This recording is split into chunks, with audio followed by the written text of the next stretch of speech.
Thank you, Madam Chair. My name is Enghebatu Togochog. I would like to bring to your attention two major issues the indigenous Southern Mongolians are facing today. The first is China's new policy of a total ban of Mongolian language in Southern Mongolia. 2 weeks ago, China announced to ban Mongolian language in all schools across Southern Mongolia. Under this policy, Chinese is the only language recognized as the national common language.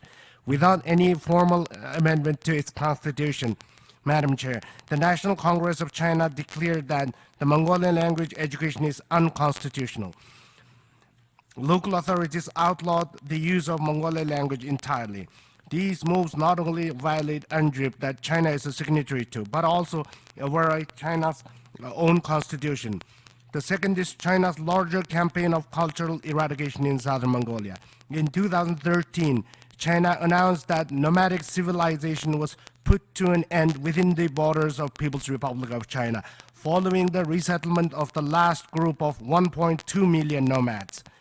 This means the nomadic way of life the Mongolians and other indigenous peoples had maintained for thousands of years was officially wiped out.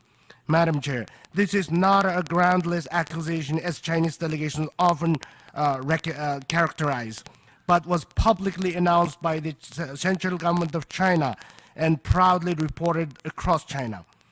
As the final step of this systematic destruction of Southern Mongolia nation, now China is implementing a full-scale cultural genocide campaign in the name of firm inculcation of Chinese nationality common identity.